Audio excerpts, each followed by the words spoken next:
Hello friends, comics सुनो में आपका स्वागत है। आज हम आपके लिए लेकर आए हैं मनोज कॉमिक्स की एक भूत प्रेत सीरीज की बहुत ही सनसनीखेज और डरावनी कॉमिक्स जिसका नाम है कब्रिस्तान की घड़ी। तो चलिए टाइम बर्बाद न करते हुए शुरू करते हैं। शहर से बाहर बने कब्रिस्तान में स्थित यह घड़ी वर्षों से खराब पड़ी है। आज तक इसे किसी ने भी चलते नहीं देखा है। एक रात रंगा, तुम जाकर चौकीदार को संभालो। Okay Peter. रंगा चौकीदार की झोपड़ी की ओर बढ़ गया। बाकी चारों साए घंटा घर के पास पहुंचकर रुके। बॉस ने यही जगह बताई थी, खुदाई शुरू करो। अगले पल कुदाल का एक भरपूर वार जमीन पर, लेकिन इससे पहले कि वहां दूसरा वार होता, पूरा कब्रिस्तान गूंज उठा उल्लुओं के चीखने और साथ ही वातावरण को कंपाती चली गई कब्रिस्तान की घड़ी के घंटों की आवाज। भय और सिर्फ भय आ विराजा सभी के चेहरों पर। बाप रे, यह घड़ी चल कैसे पड़ी? यह तो वर्षों से बंद पड़ी थी। मुझे तो यह कोई भूतिया चक्कर लगता है। मैं तो कहता हूं हमें यहां से भाग लेना चाहिए। बकवास बंद करके काम करो बेवकूफो। अगर खाली हाथ वापस गए तो बॉस गोली से उड़ा देगा। उसकी धमकी ने अपना असर दिखाया। सभी दोबारा अपने काम में व्यस्त हो गए, लेकिन वह सब अपने ऊपर मंडराती मौत से बेखबर थे।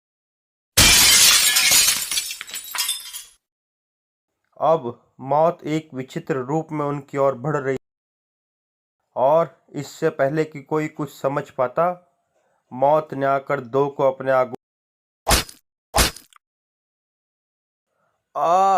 आई। ओह गॉड, ये क्या? मैंने तो पहले ही कहा था यहाँ भूत प्रेत हैं। भागो वरना हम भी मारे जाएंगे। तीन सिर पर पांव रखकर भाग खड़े हुए, और तेज। लेकिन अचानक उन्हें रुक जाना पड़ा। यह क्या है? कब्रें अपने आप फट रही हैं। हे भगवान, कहीं कोई मुसीबत तो नहीं आने वाली हम पर? उफ। अगले पल विश्व का सबसे हैरत अंगेज और खौफनाक दृश्य उनके सामने था, जिसमें अभी और बढ़ोतरी होने जा रही।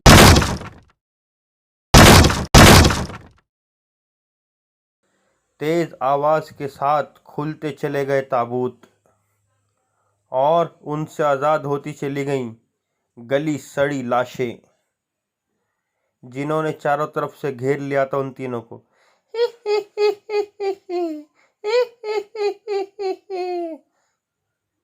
ओ गॉड, भय से कांप उठे थे तीनों। तभी उनके भय को दुगना करती चली गई एक आवाज। क्यों दोस्तों, हैरान हो मेरी इस लीला को? आवाज की दिशा में देखकर तीनों की आंखें भय से फट पड़ी। एंथोनी, तुम? हाँ, वही एंथोनी जिसे तुम सबने उसके परिवार समेत जिंदा जला डाला था। अब मैं तुम्हें मौत दूंगा, एक ऐसी मौत जिसे देखकर दुनिया कांप उठेगी। ओह, खत्म कर दो इन्हें। अगले पल मौत के दूत उन पर टूट पड़े। आई नहीं।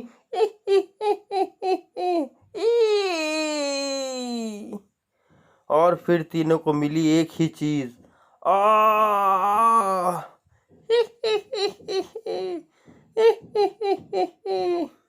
और वो चीज थी मौत।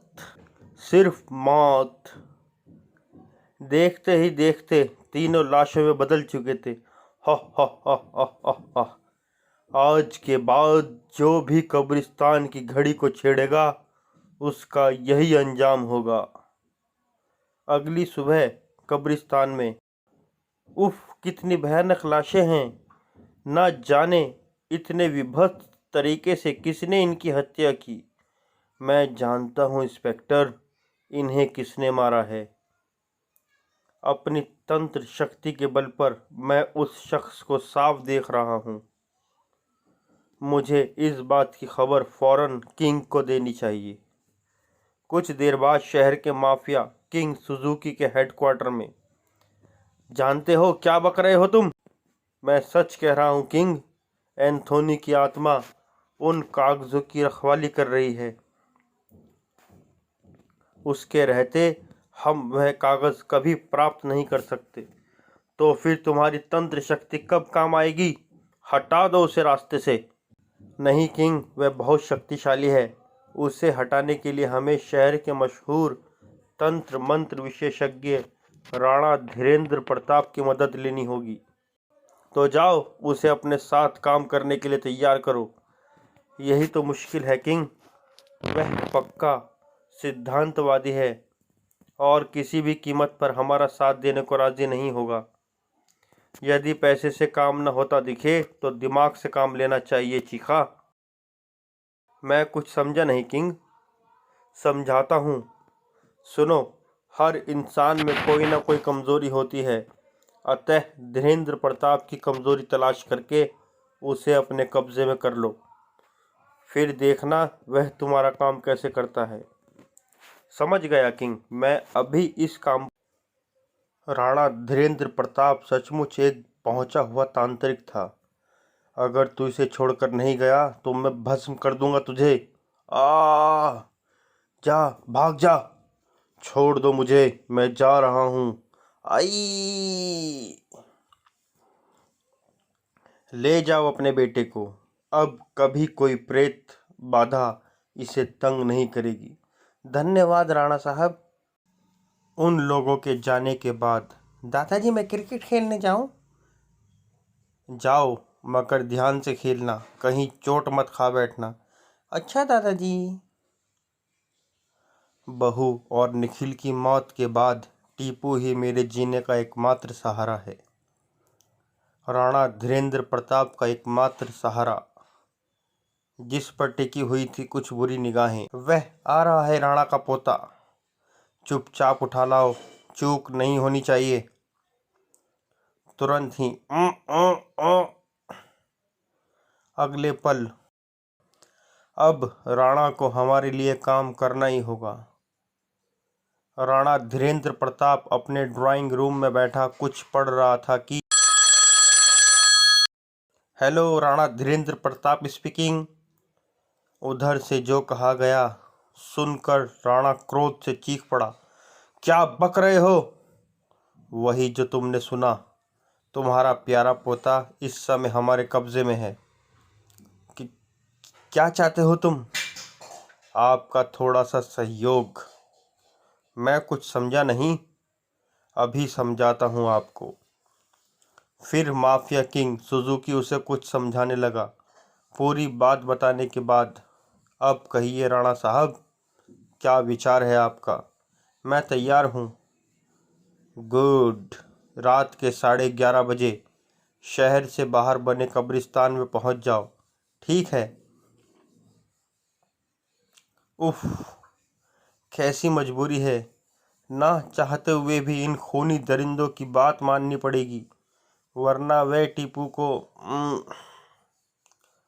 उसी रात शहर से बाहर बने कब्रिस्तान में। मेरा पोता कहाँ है? उसकी चिंता मत कीजिए राणा साहब, काम होते ही उसे आपके घर पहुंचा दिया जाएगा। काम बोलो। इस कब्रिस्तान में बनी घड़ी के नीचे से हमें कुछ कागजात निकालने बन रही है, लेकिन एक शक्तिशाली आत्मा इस काम में बाधक बन रही है।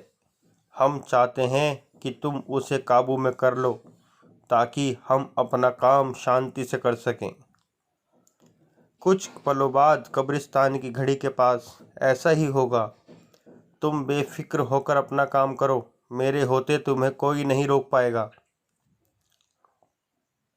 माफिया किंग सुजुकी के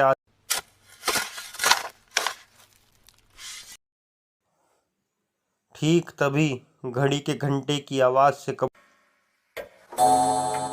और उस आवाज़ में मिलती चली गई उल्लू और चमगादड़ों की कर्कश आवाज़ें। राणा, वह आ गई। एंथोनी की साथ ही भय से काले होते चले गए कुछ चेहरे।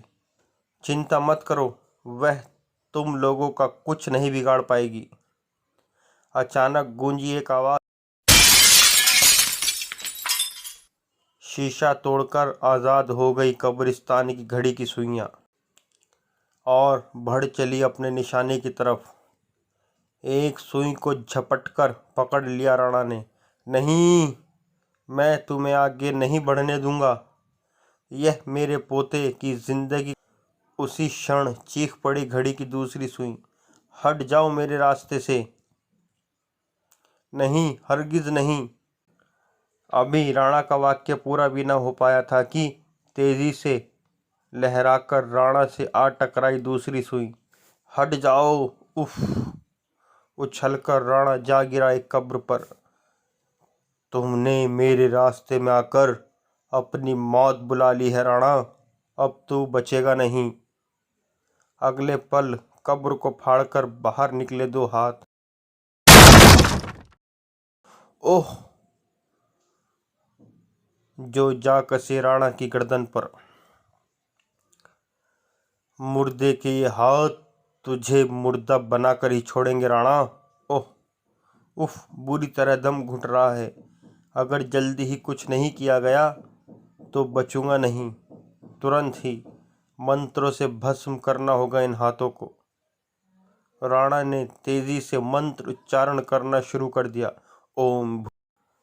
मंत्रोच्चारण पूरा होते ही राणा का शरीर तपने लगा, किसी तपते तवे की भांति। अगले ही पल झटके से राणा की गर्दन से अलग हो गए कब्र से निकले हाथ। आजाद होते ही राणा रबड़ के बबुए की भांति उछलकर खड़ा हो गया। मैंने तुझे शांति से रोकने की चेष्टा की थी दुष्ट, मगर तू नहीं माना। अब तू राणा के कहर से नहीं बचेगा। मुझे खत्म करने का तेरा सपना कभी पूरा नहीं होगा, क्योंकि मैं अकेला नहीं, पूरा कब्रिस्तान मेरे साथ है। यह दृश्य देख राणा जैसा व्यक्ति भी कांप कर रह गया। उफ! लाशें ताबूत से बाहर निकल रही हैं। इनका निशाना मैं ही हूँ। अगर जल्दी ही कुछ नहीं किया तो ये मुझे चीर फाड़ कर रख देंगे। राणा का हाथ बेहद तेजी से झोले में रेंगा। अगले पल यह भभूत आग बनकर इन लाशों को रोकेगी। भभूत गिरते ही आई आई, इनका इंतजाम तो हो गया। अब एंथोनी को देखता हूँ। आई। उधर एंथोनी की आत्मा घड़ी की सुइयों के रूप में मौत बनकर सुजुकी और उसके साथियों की तरफ बढ़ रही थी। ओह! उफ! लेकिन मौत किसी तक नहीं पहुंच पाई, क्योंकि उससे पहले ही हलक फाड़कर चीख उठा राणा। ओम शंभू! तुरंत ही प्रकट हुई राणा के हाथ में किरणों की एक तलवार। जय भवानी! किरणों की वह तलवार घड़ी की सुइयों से जा टकराई। आह! मैं तुझे यहां से भागने नहीं दूंगा। दूसरे ही क्षण एंथोनी की चीखों से पूरा कब्रिस्तान गूंज उठा। नहीं, नहीं! बहुत उत्पात मचाया है तूने। अब मैं तुझे और उत्पात नहीं मचाने दूंगा। नहीं! तुझे कैद करके ही तुझसे छुटकारा मिलेगा मुझे। नहीं! तुझे आना ही होगा, वरना भस्म करके रख दूंगा तुझे। आई! अब जीवन भर मेरे पास ही कैद होकर रहेगा तू। छोड़ दो मुझे, छोड़ दो मुझे। यह देख सब में प्रसन्नता की लहर दौड़ गई। हुर्रे! अब तुम अपना काम कर सकते हो, कोई तुम्हें तंग नहीं करेगा। चलो साथियों, खुदाई शुरू करो। काफी देर खुदाई करने के बाद वह रही पोटली, निकालो इसे, खोल कर देखो इसमें वे कागजात है भी या नहीं। पोटली खुलने पर चमक उठी सभी की आंखें। किंग, ये कागजात वही हैं जिनकी आपको ज़रूरत है। किंग, तुम्हारा काम हो गया। अब बताओ मेरा पोता कहाँ है? चिंता मत करो राणा, सही सलामत तुम्हारे घर पहुंचा दिया जाएगा। लेकिन लेकिन वेकिन कुछ नहीं, जो कहा है वही करो। बेबस राणा घर की तरफ चल दिया। उफ, पता नहीं ये टीपू को घर पहुंचाएंगे भी या नहीं। और जैसे ही राणा घर पहुंचा, दादाजी, टीपू, टीपू मेरे बच्चे, तू ठीक तो है ना? हाँ दादाजी। राणा बहुत देर तक नन्हे टीपू को प्यार करता रहा। फिर, आओ बेटे अंदर चलें। अंदर आकर राणा ने टीपू को सुला दिया। तत्पश्चात, मुझे एंटोनी की आत्मा से जानना चाहिए कि वह कौन है और उन कागजात के लिए माफिया किंग क्यों मरा जा रहा था। कुछ देर बाद राणा अपने विशेष कक्ष में बैठा एंटोनी की आत्मा से बातें कर रहा था। आपने मुझे कैद करके अच्छा नहीं किया है राणा साहब। तुम्हें कैद करना मेरी मजबूरी थी एंटोनी, वरना वे दुष्ट मेरे पोते को मार डालते।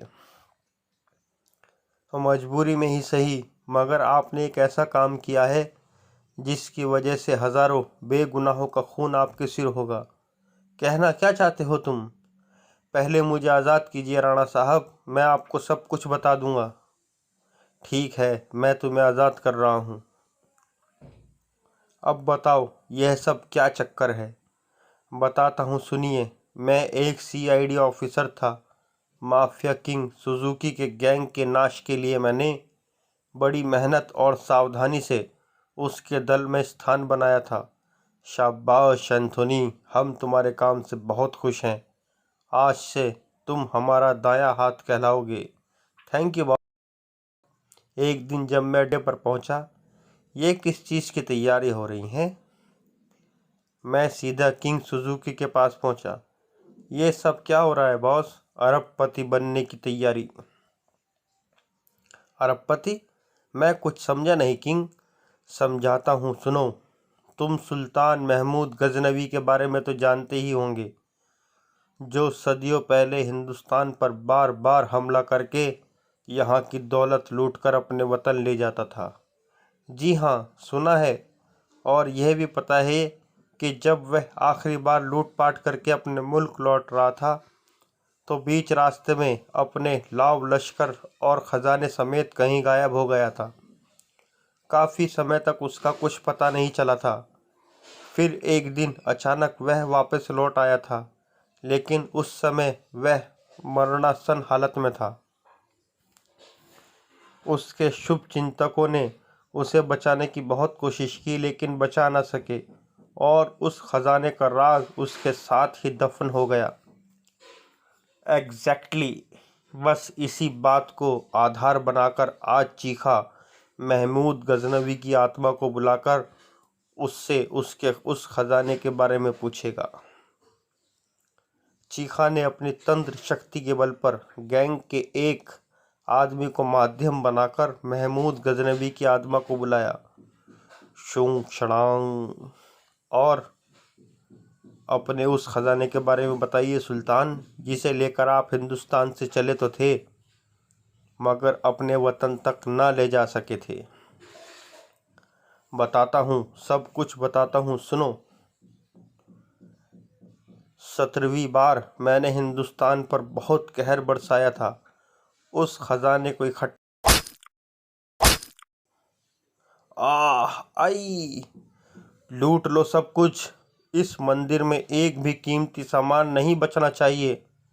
हा हा हा हा हा हा। आई मेरी सेना एक शहर को लूटकर दूसरे शहर की तरफ बढ़ रही थी। हा हा हा हा हा हा। आई लूटी हुई बहुमूल्य वस्तुओं का खजाना दिन दूनी रात चौगनी तरक्की कर रहा था और एक विशाल खजाना जमा करने के बाद वापस अपने वतन चलो साथियों। लेकिन वह खजाना हमारे वतन कभी ना पहुंच पाया, क्योंकि जिस समय हम रेगिस्तानी इलाके से गुजर रहे थे, अचानक वहाँ एक भयानक तूफान उठा था। तूफान बहुत भयानक है, अपने आप को बचाओ। सबने बचने की लाख कोशिश की, लेकिन तूफान जैसे मौत बनकर आया था हमारे लिए। आई आह आई ई। धीरे धीरे वह जब वह तूफान शांत हुआ तो बाकी बचा था सिर्फ मैं। उफ, लगता है सब मारे गए और सारा खजाना रेत के नीचे दब चुका है।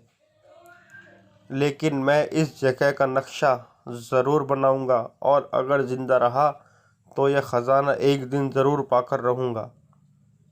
फिर मैंने सूर्य की स्थिति के हिसाब से कई कागज़ों पर उस स्थान का नक्शा बनाया और अब मुझे इस रेगिस्तान से निकलकर अपनी जान बचानी होगी। जान बचाने के लिए मैं एक दुरूह सफ़र पर निकल पड़ा। न जाने कितने दिन और कितनी रातें मैंने उस रेगिस्तान में गुजारी, मुझे कुछ पता नहीं था। और जब मैं अपने वतन पहुंचा तो मरणासन हालत हो चुकी थी मेरी। आह सुल्तान! होश में आते ही मैंने उस जमाने के महान तांत्रिक बंकिशा को बुलाया और उससे कहा, बंकिशा, आज हम तुम्हें बहुत बड़ी जिम्मेदारी सौंपने जा रहे हैं। आज्ञा दीजिए सुल्तान। यह गुलाम जान देकर भी आपकी ख्वाहिश पूरी करेगा। शाबाश बंकिशा, हमें तुमसे यही उम्मीद थी। सुनो। फिर मैं बंकिशा को खजाने के बारे में बताता चला गया। सब कुछ सुनने के बाद, चिंता मत कीजिए सुल्तान, मैं अभी वहाँ के लिए रवाना हो जाता हूँ। जब तक वहाँ आप खुद नहीं आएंगे खजाने को कोई परिंदा भी नहीं छू सकेगा। शाबाश बंकिशा, यह उस खजाने के नक्शे के कागजात हैं। बंकिशा वहाँ के लिए रवाना हो गया, लेकिन मैं वहाँ कभी ना पहुँच सका क्योंकि मौत ने मुझे अपने आगोश में ले लिया था। मेरी मृत्यु के साथ ही खजाने का राज दफन हो गया। क्या आप हमें बता सकते हैं सुल्तान कि वह खजाना कहाँ है? उसने मेरी तमन्ना पूरी करने का वायदा किया है, इसलिए मैं तुम्हारी तमन्ना अवश्य पूरी करूँगा। कागज़ कलम लाओ, हम उस खजाने तक पहुँचने का नक्शा बना कर देंगे तुम्हें। यह लीजिए सुल्तान। कागज़ कलम लेकर सुल्तान नक्शा बनाने में व्यस्त हो गया। कुछ पलों बाद, यह है उस खजाने तक पहुँचने का नक्शा। मेहरबानी सुल्तान, अब मैं जा रहा हूँ और नियमानुसार माध्यम बने तुम्हारे इस साथी की मुझे बलि चाहिए। आपने हमें खुश किया है सुल्तान, हम आपको नाराज़ नहीं करेंगे। चीखा के इतना कहते ही आ माध्यम बने व्यक्ति की धज्जियां उड़ गईं। उफ, उसने रमन्ना की जान ले। रमन्ना की जान को छोड़कर यह सोचे एंथोनी कि हम अरबपति बनने जा रहे हैं। वह खजाना देश की अमानत है, मैं उसे इन कमीनों के हत्थे हरगिज नहीं चढ़ने दूंगा। यह सोचकर मैंने वह नक्शा हासिल करने का निर्णय ले लिया।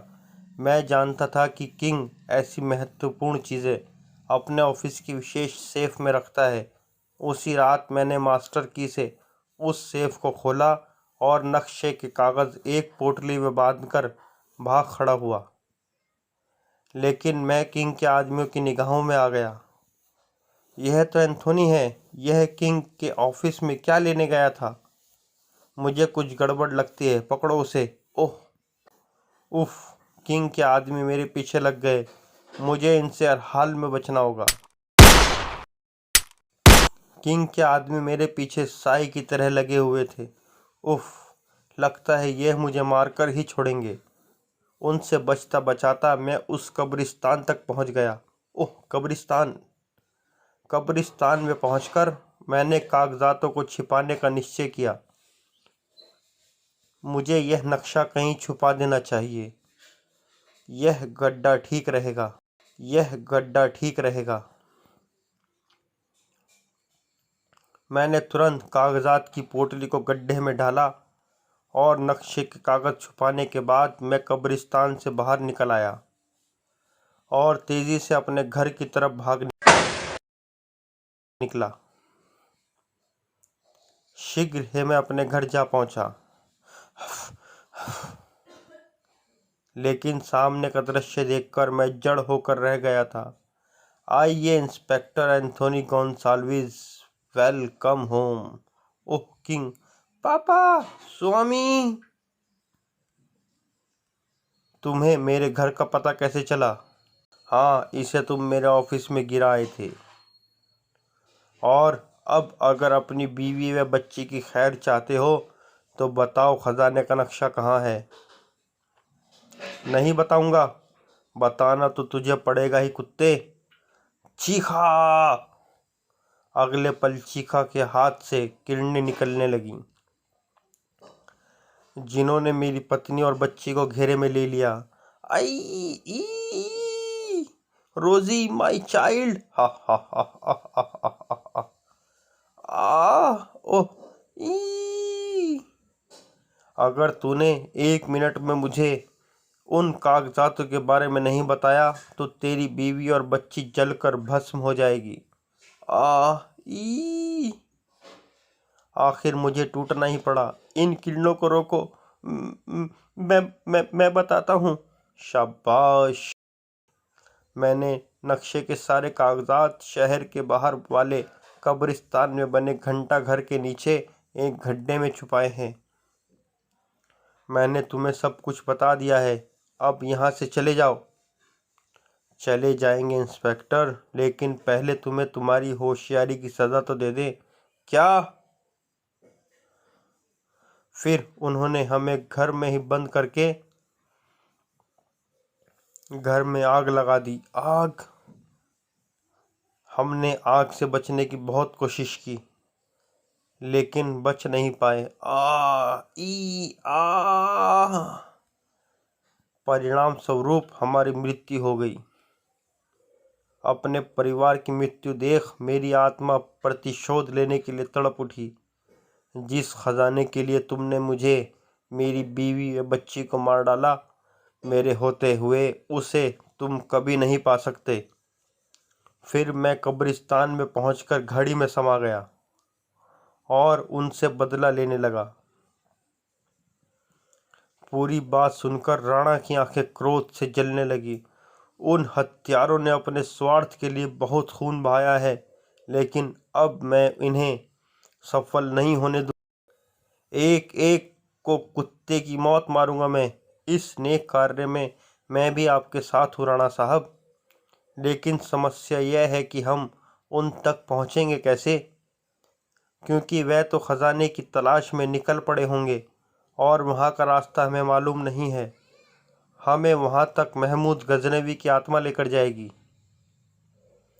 दूसरी ओर किंग सुजुकी अपने आदमियों के साथ अपनी मंजिल पर पहुंच चुका था। किंग, हम रेगिस्तान पहुंच चुके हैं। गुड। अब उस टीले की तलाश करो जिसमें खजाना दबा हुआ है। हेलीकॉप्टर के अंदर। आप इन विचित्र आदमियों को अपने साथ क्यों लाए हैं किंग? ये तीनों बहुत महत्वपूर्ण है चीखा। ये हर संकट में हमारी सहायता करेंगे। इसे देखो, ज्वाला नाम है इसका। अपनी भीषण अग्नि से यह पर्वत को भी भस्म कर सकता है। यह है बी मास्टर। इसके शरीर पर लिपटी यह आदमखोर मक्खियाँ इसके आदेश पर किसी को भी पल भर में कंकाल में बदल सकती हैं। और यह है सुपर निंजा ली चैंग। विश्व में इसके मुकाबले का निंजा फाइटर और कोई नहीं है। तभी हेलीकॉप्टर का पायलट चीख पड़ा, सर, वह देखिए, रेत का टीला। किंग ने तुरंत नीचे झांका। हाँ, यही है, हमारी मंजिल यही है। हेलीकॉप्टर नीचे उतारो।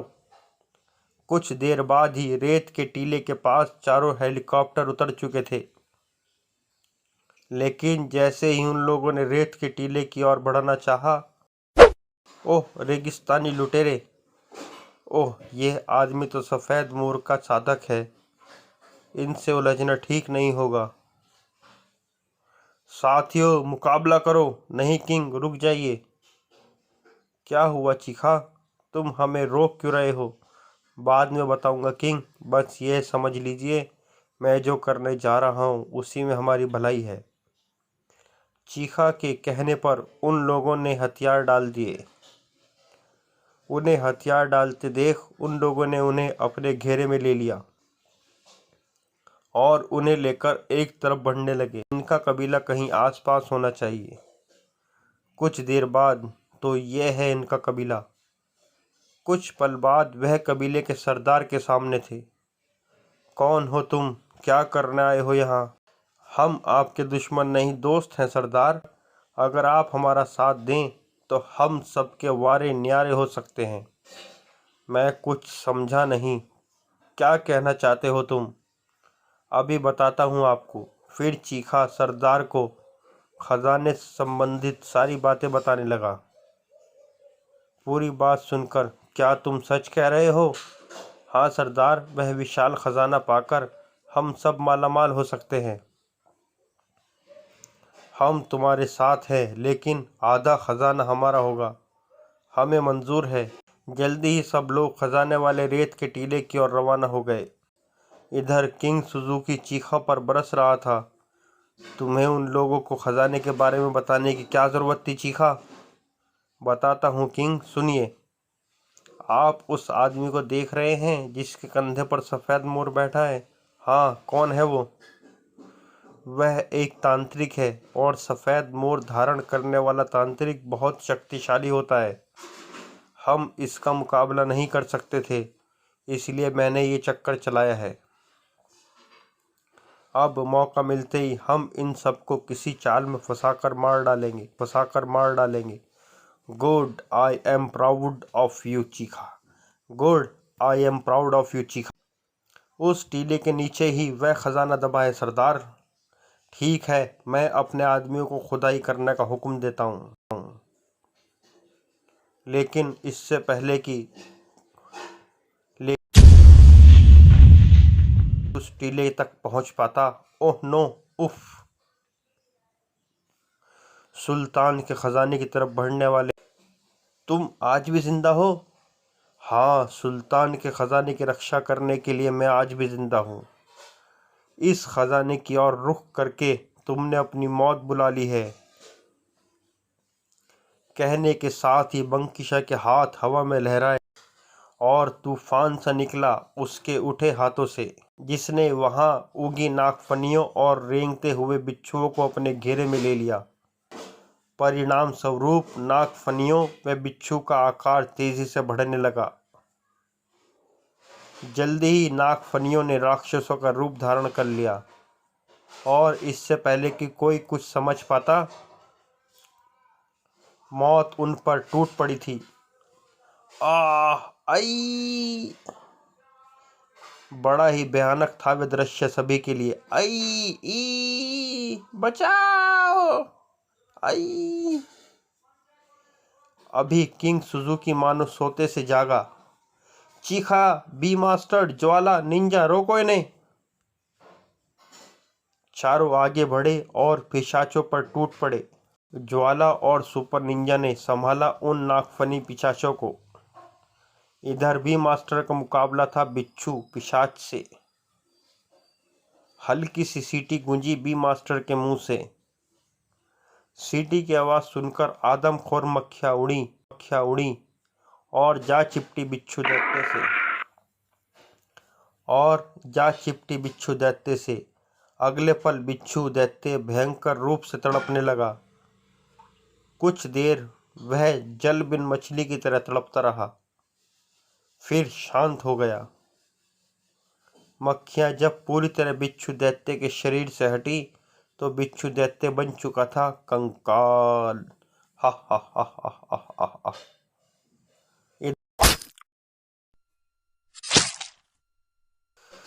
फिर वह सब बंकिशा की तरफ बढ़ गए। अब तेरी बारी है बंकिशा, अब तेरी बारी है बंकिशा। बहुत बोल रहे हो, शायद तुम्हें बंकिशा की शक्ति का अंदाजा नहीं है। लो देखो बंकिशा की शक्ति का कमाल। अगले पल प्रकट हुई भयानक शक्तियां वे जमीन से कंकाल पंजे और जकड़ लिया चारों के पैरों को। यह देख हगुम्बा, अब तुम ही कुछ करो, इन चारों से बात नहीं बनेगी। जी सरदार। हगुम्बा अगले पल मोर की आंखों से निकली किरणों की आग में झुलसते चले गए सभी कंकाल पंजे। हा हा हा हा हा हा। आजाद होते ही चारों शून्य से अपनी ओर आती मौत से भिड़ गए। जाओ मेरी शेरनियों, कंकाल बना दो इसे। मक्खियां जाकर डायनासोर से चिपट गईं और पलक झपकते ही उसे कंकाल में बदल डाला। दूसरे डायनासोर को ज्वाला ने संभाला हुआ था। तेरी अग्नि का मेरे ऊपर कोई असर नहीं पड़ेगा, लेकिन मेरी यह अग्नि किरण तुझे अवश्य भस्म कर देगी।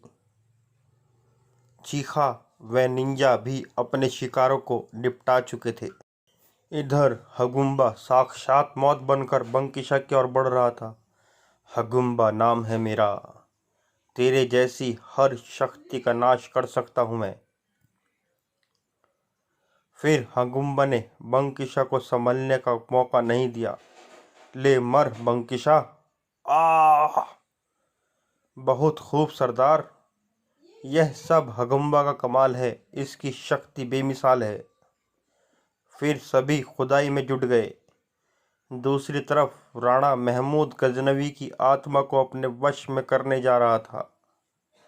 तुम्हें हमें वहां ले जाना होगा सुल्तान, वरना। नहीं, मैं तुम्हें कहीं नहीं ले जा सकता। देखता हूं तू कैसे मेरी बात नहीं मानता। अगले ही पल राणा ने किया अपनी शक्ति का प्रहार। तड़प उठी सुल्तान की आत्मा। हाँ, बोल दे सुल्तान, वरना जलकर भस्म हो जाएगा तू, वरना जलकर भस्म हो जाएगा तू। रुक जाओ, मैं तैयार हूं। शाबाश। फिर हमारा वहां अकेले जाना ठीक नहीं रहेगा राणा साहब, हमें पुलिस को भी साथ ले चलना चाहिए। ठीक कह रहे हो एंथोनी। राणा के आह्वान पर तुरंत ही उपस्थित हुई दो पुण्य शक्तियां। ये शक्तिदूत और दीक्षा है। ये शक्तिदूत और दीक्षा। अब हमें देर नहीं करनी चाहिए राणा साहब। हाँ चलो। कुछ देर बाद पुलिस हेडक्वार्टर में। क्या कह रहे हैं आप? मैं ठीक कह रहा। अब आप देर मत कीजिए, वरना वे लोग खजाना निकालने में सफल हो जाएंगे। ठीक है, मैं चलने की तैयारियां कर। कुछ देर बाद ही पूरी पुलिस फोर्स राणा के नेतृत्व में मंजिल की ओर रवाना हो गई। दूसरी ओर सब लोग खुदाई में जुटे हुए थे। बस थोड़ा ही रह गया है, फिर हम खजाने के मालिक होंगे। अचानक सभी चौंक पड़े। यह तो हेलीकॉप्टर की आवाज़ है। सभी छिप जाओ तुरंत ही। किसके हैं ये हेलीकॉप्टर? कौन है ये? दूसरी ओर। कमिश्नर साहब, यही वह जगह है, हेलीकॉप्टरों को उतरने का आदेश दीजिए। Okay okay. अगले पल तीनों पुलिस हेलीकॉप्टर नीचे उतरते चले गए। सब लोग पोजीशन ले लो। पुलिस फोर्स को घेराबंदी करते देख अब क्या होगा किंग? होना क्या है, मुकाबला करो। यह खजाना हम पाकर ही रहेंगे। साथियों, मुकाबला करो। पुलिस का एक भी कुत्ता जीवित नहीं बचना चाहिए।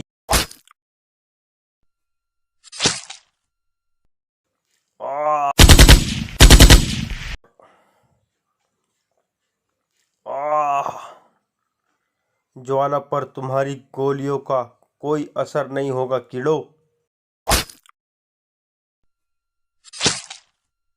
ओह,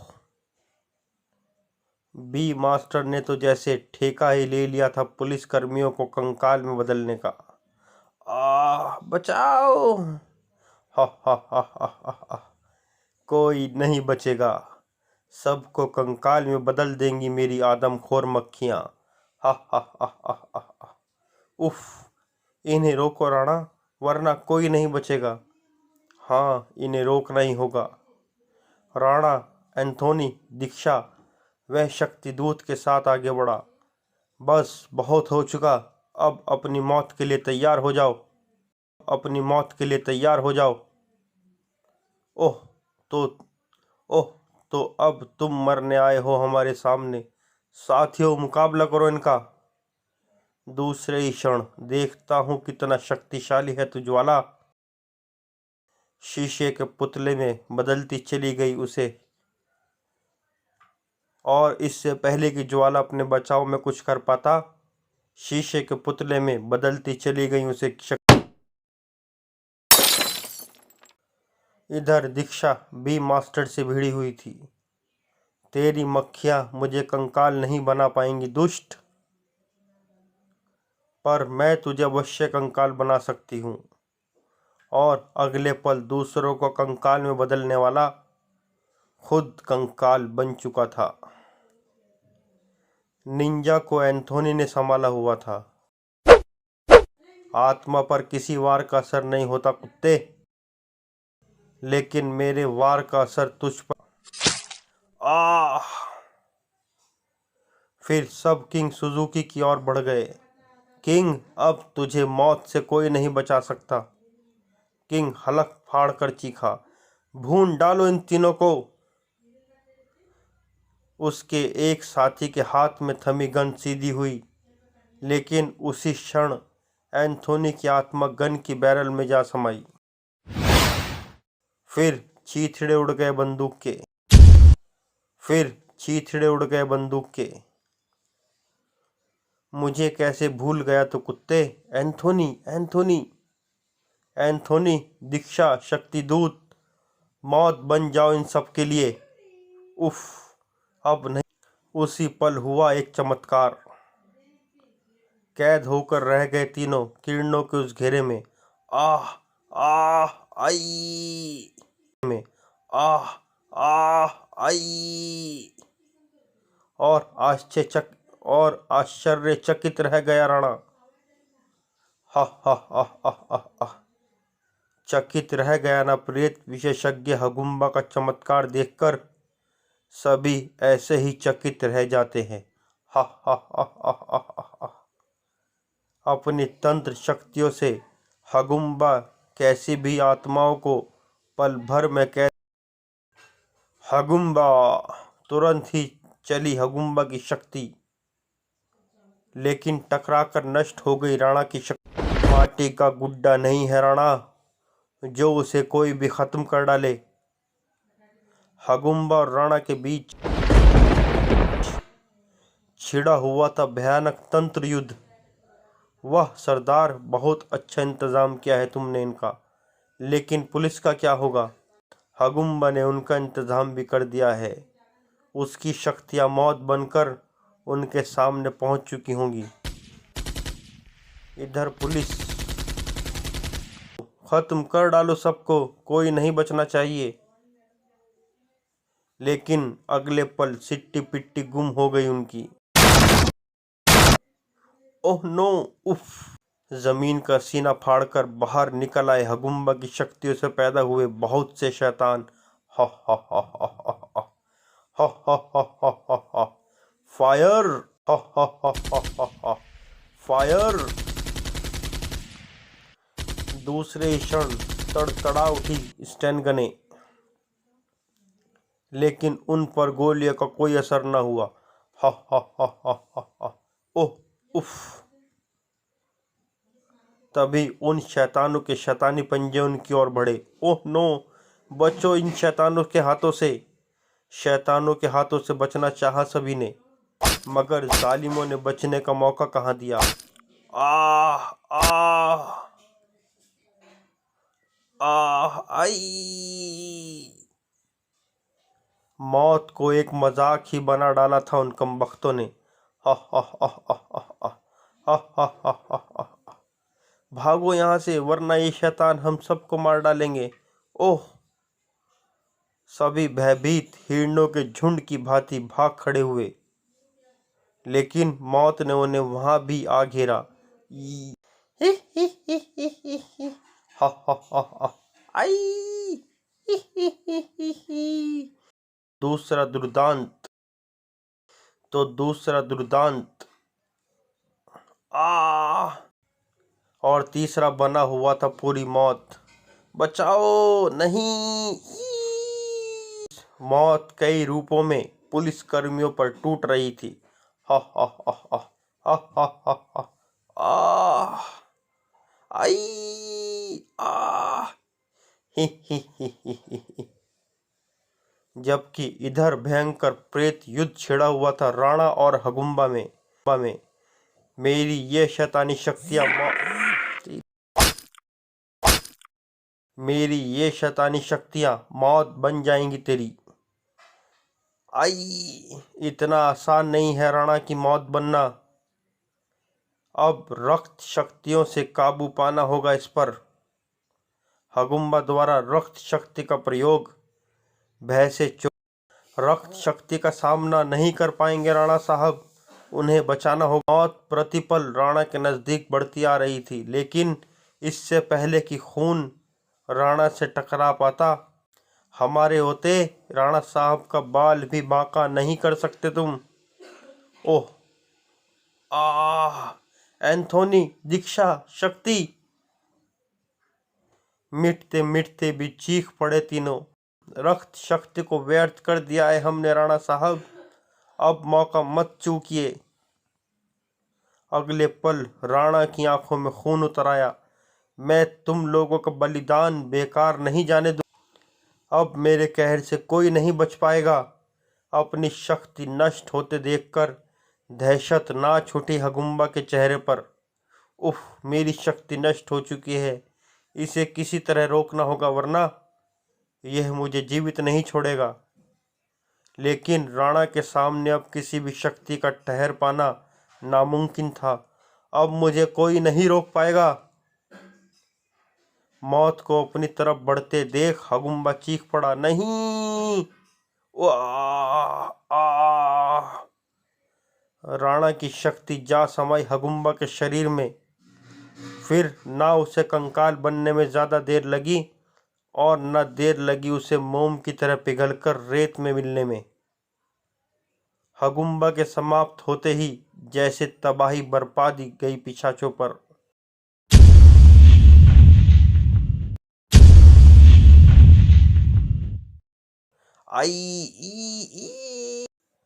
अब तुम्हारी मौत आ रही है कुत्तों। राणा के मुंह से निकलकर रोशनी के छल्ले समाते चले गए सुजुकी, चीखा और उसके साथियों के शरीरों में। दूसरे ही क्षण सभी के शरीर गैस के गुब्बारे की भांति फूलने लगे। एक साथ सभी के मुंह से चीखें निकल गईं, नहीं। आई और फिर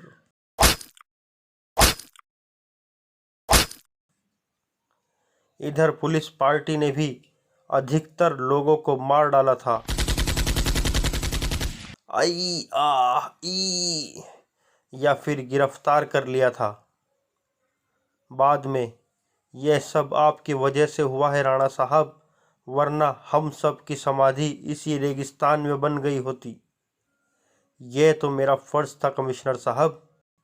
फिर जब पुलिस पार्टी लौटी तो उनके साथ अरबों रुपए का वह खजाना भी था जिसके लिए इतिहास में आज तक न जाने कितना खून बहा था। हेलीकॉप्टर के अंदर बैठा राणा सोच रहा था, इसका सारा श्रेय एंथोनी, दीक्षा व शक्ति दूत को जाता है, जिन्होंने इस खजाने के लिए अपना शरीर ही नहीं अपनी आत्मा को भी कुर्बान कर दिया। समाप्त। अगर आपको हमारी ये कॉमिक्स अच्छी लगी तो हमारे चैनल को लाइक करें, सब्सक्राइब करें और साथ ही घंटी का बटन दबाना ना भूलें, क्योंकि अगर घंटी का बटन नहीं दबाएंगे तो हमारी अगली कॉमिक्स आप तक नहीं पहुंच पाएगी। धन्यवाद।